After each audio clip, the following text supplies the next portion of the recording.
basic questions for you. So tell me about your background. Well, like we were talking earlier, I grew up in Florence, born and raised in Florence, played at South Florence High School for Mike Watts, and went off to college. I went to college at Francis Marion.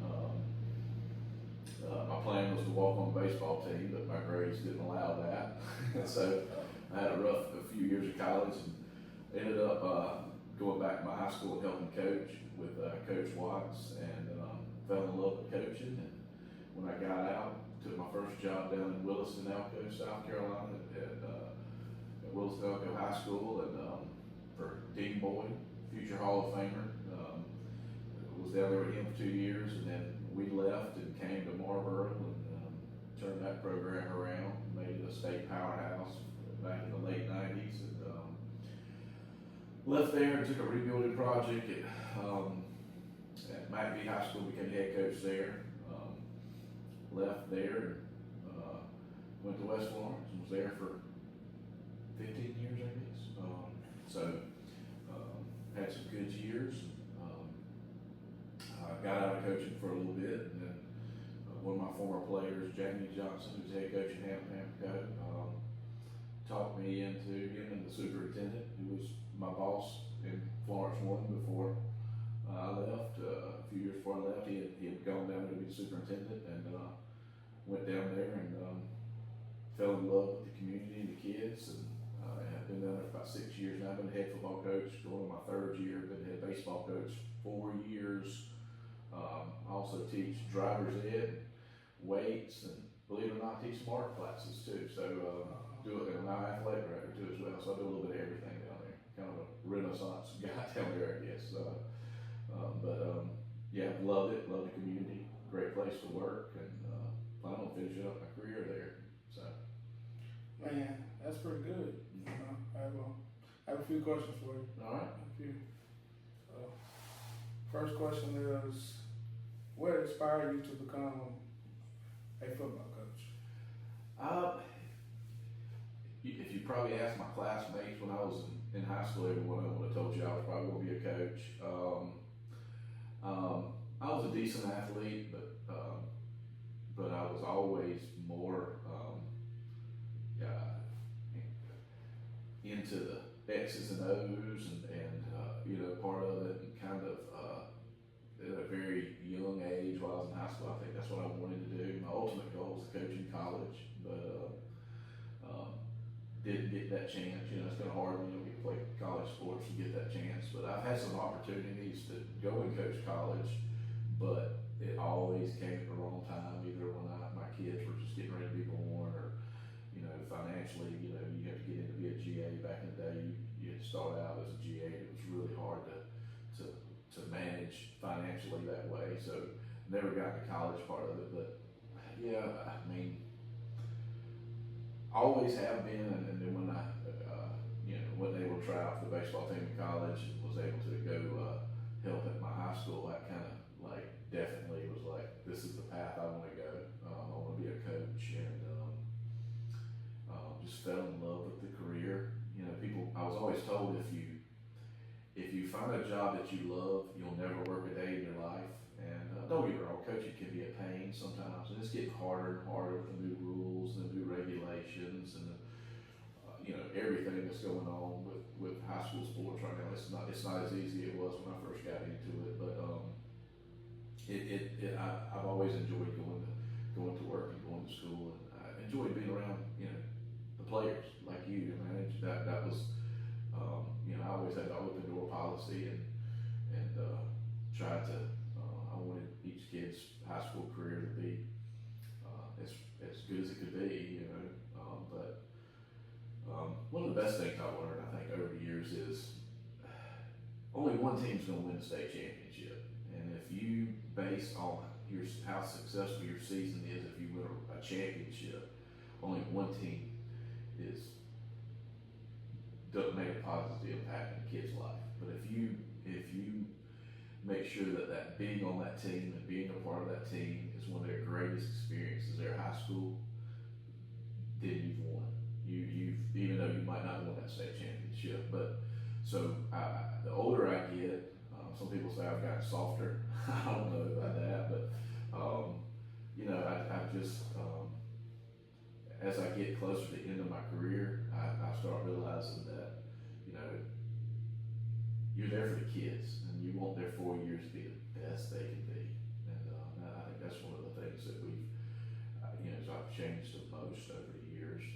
You know, you first get into it, it's all about winning championships and winning and all that stuff. But, you know, most of these kids aren't going to go off playing college. So their experience of being a football player or a baseball player or whatever sport you coach is going to be at that high school level you want it to be most positive it could be. Man, it's pretty hard woman, man. I'm about to cry. Oh, man. I mean, that's pretty like half of my questions. Yeah. But I have another one. I'm just do 5. How would you describe your coaching philosophy? Well, it's changed. I mean, back in the 90s, you know, everybody were you know, you were supposed to be hard and tough, and, you know, as years go on, as some people say, I've gotten soft. I don't know about that. Kids are not like they used to be. You know, when I first got into it in the early mid-90s, you had more kids that had father figures in their life, and as time's going on, unfortunately, our society and our communities have changed. I mean, we you know, no matter your religion, your race, or whatever, there's fewer father figures in these kids' lives. So I've changed in that I've taken on the father figure more for these kids. So you have to be there more for them. You know, now I've gotten phone calls at 2 or 3 o'clock in the morning. I've gotten, you know, I've had to carry kids to college visits. You know, just so many different things.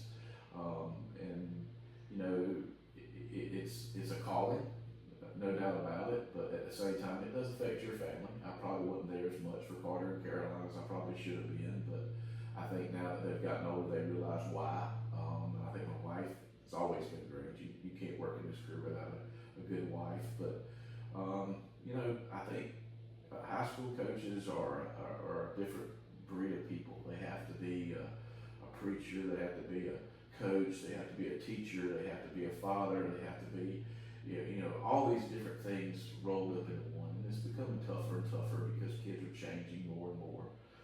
But like everything else you do, you have to monitor and adjust the way how you coach and the way you do things. And I definitely have changed, but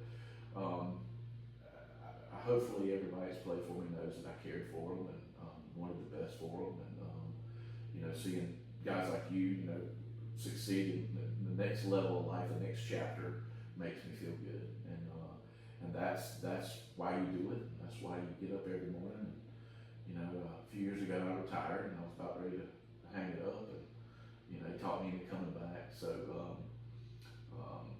so I'm actually retired, but I'm actually working retired, and so it's you know, sometimes I'm tired. And I think I'm ready to go to that next chapter for me, you know, but at other times I'm scared because all I know is being around 15, 16, 17, 8-year-old kids, and that's so much part of my life. And you know, once I get away from it, I won't see those kids again. So, you know, those are things that I think about every day before at the end of the year. We're at the end of the year right now, and I, you know, just got called in by my superintendent and want to know, you know, how much I'm going to do next year, how much I'm going to give up, because I do a lot. But it keeps me young. But I am getting older, and I've got to think about what the next level of my life will have to provide for me. There's some things on my bucket list I want to do, and you know, and coaching doesn't allow that to happen. And, you know, coaching doesn't allow you to be a part of your family a lot as much as because you have a big family, and so your wife and children have to take a back seat sometimes. So I don't know how much longer I'll do it. Don't know how much longer I'll go, but definitely when the grandkids start coming, that definitely will probably force me out of it. But I do love what I do and have always loved what I do. Man, that's heartwarming, man. That's heartwarming. What, tear all up? No. Question 3. Who were your biggest coaching influences? Well, I've worked for some Hall of Famers and some future Hall of Famers. I've been blessed who I've worked for. But my high school coach, Mike Watts, um, Coach Watts got really fighting mad at me when I took the West Florence job because he was the AD at South Florence and we were rivals and he just couldn't believe that I would do that. But he was definitely an influence in my life. My high school baseball coach, I'm a big baseball guy too. Jimmy Weatherford, who's still coaching. Our JV teams play each other. Now I still get to see him. Matter of fact, when I first started coaching baseball in Pamplico, he was umpiring, so I still see him a lot, still talk to him a lot. Both of them had a major impact in my life. But I was able to work for a Hall of Fame coach named Bill Pay. Back when I was in college, my last few years of college, I left South Florence and I was able to get paid at a private school called Hudgens Academy. And back then you couldn't retire and double dip like you can now, so most high school coaches retire and go to the private school route. And he was coaching at a private school right outside in Sumter County, right down the road, off 95. And I was able to work with him. And might have been one of the meanest men I've ever met in my life. Everybody was terrified of him, but I probably learned more from him than I did almost from anybody I worked with. Like I said, the guy was in the Hall of Fame. He's the reason why Lakeview and York high schools have so many state championships. He was a college coach at Clemson for Bill Whittingham, the baseball coach at Clemson, and Frank Howard, the legendary coach at Clemson. And so that's one of the reasons I do coach baseball and football now, because he did baseball and football, and I learned so much, just how much discipline and how much, making sure you have, kids, they have to be disciplined to be successful. And then my biggest mentor was, and probably one of my best friends was Dean Boyd at Marlboro County. He hired me at Williston. I worked 2 years there with him, and he brought me to Marlboro County, and I worked years at Marlboro County with him. And I watched him turn 2 programs around and rebuild them and turn, Marlboro into during the late 90s, a national power. And, we won some state championships with him. And so I learned a lot. He actually paid for Coach Pay, so he still had a lot of that Coach paid him. But one of the things that I learned from him was to care about kids and how to love kids and how you had to be that father figure for kids. So I got a lot from those two. X's and O's. I learned a lot from Jeff Calabus, who's at Hartsville. I worked for him for 1 year. He's one of my close friends to this day. Our kids and our wives are best friends. So, that 1 year, even though it was only 1 year with him, I learned a lot with him too. But my biggest ones, no doubt, were Coach Pay and Coach Boyd. And Coach Boyd is a future Hall of Famer. He's already a Hall of Famer in some other things, but he will be a South Carolina High School Hall of Famer once he retires. But those two definitely were my biggest influences in my life, especially in the coaching profession. Man, let me stop before I cry, man. Stop. Man, question 4. How do you define success as a head coach? That's like I talked about earlier. If you define it on wins and losses, only one team's going to be successful, the state championship. I think the way you impact kids' lives is how you define it the most. You definitely need to win. You definitely need to be successful. At West Florence, we won a whole bunch of region championships. We won first 4A playoff game in history, first 5A playoff game in history. This past year at Pamplico, we had one of the best seasons in school history, probably one of the best ones since 2000, 2001. We went a long ways in the playoffs, but you really don't know how well you did until years later. Once you see those kids becoming, influential in their communities and good citizens and good husbands, good community members, and that's what makes me, better and happy, and makes me know that I did a good job with them when I was there. I've had kids that play Power 5. We've had kids go to Oklahoma and Boston College and Virginia and Clemson and Duke, all these other major college programs, Arkansas, all these different programs. But I had some playing in the NFL. Malachi Goodman kept playing for me, Brandon Bostic played for me, Quentin Teal. I've had so many that put on and played in the NFL. But seeing those guys who I still follow on social media, and they still call me and talk to them a lot, and just seeing them succeed in life is the main thing. And that is what makes, just like you, I see you being successful now, and that's what makes me happy. Those rings, I've won some state championship, we won some region championship, those rings, those patches, those medallions, all those things that we have, hanging up in our offices or in my case, in my little man cave, they're great, but they're just going to collect dust. Seeing those guys succeed in life is where it's going to make you, let you know that you've been successful. It's the brotherhood of love. Absolutely. Absolutely.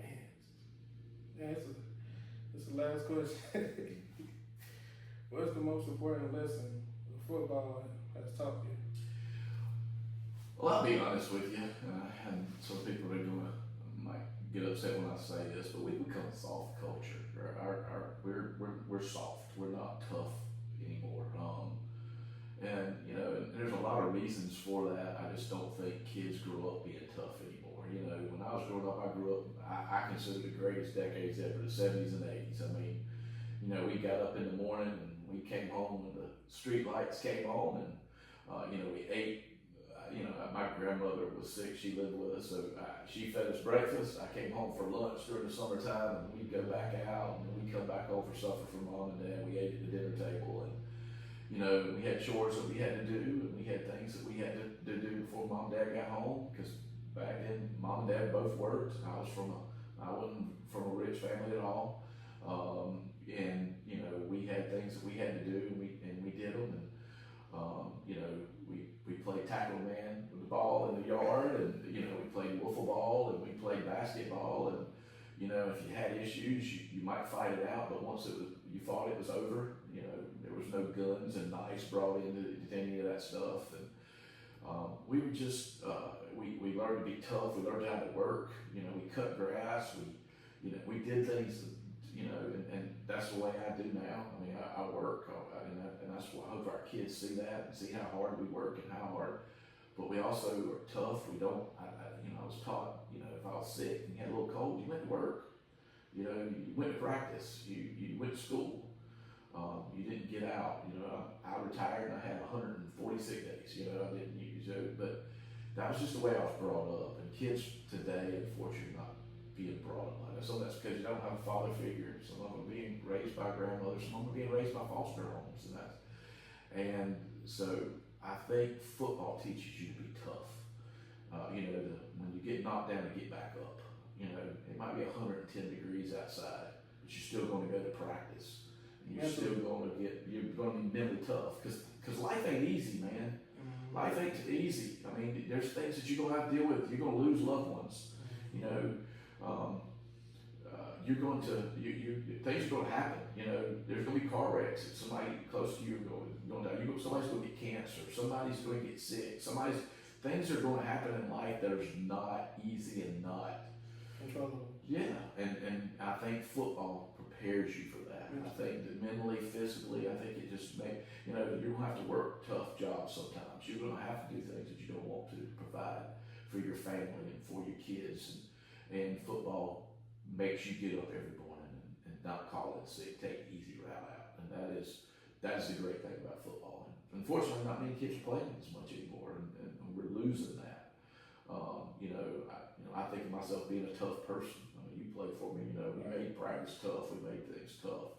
We felt like practice had to be tougher than the game, so the game would be easier. But that is what football brings to a 15, 16, 17, 18-year-old kid. Something they won't get if they don't play the game of football.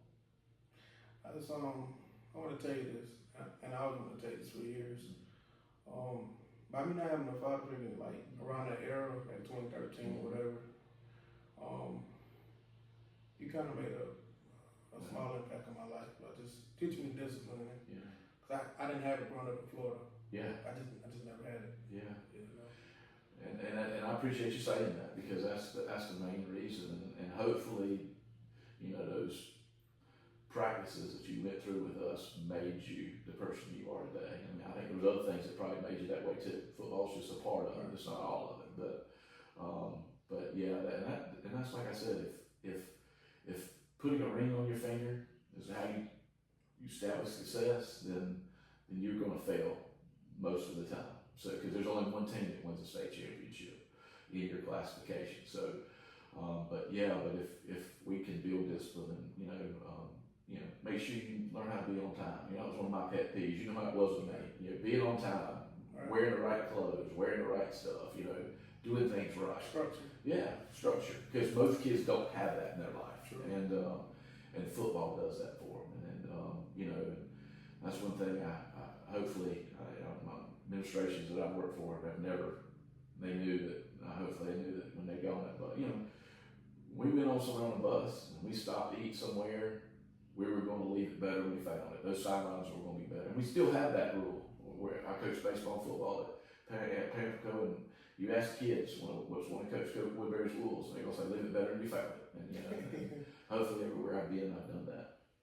Man, that was it. I want to give you some. Oh, I'm about to cry.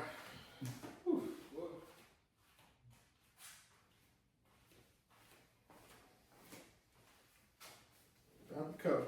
I appreciate that, man. Black and red. Thank you so much. Yeah, let us know that that's it right here. All right, everybody. That's everything right there for Coach Trey Woodberry.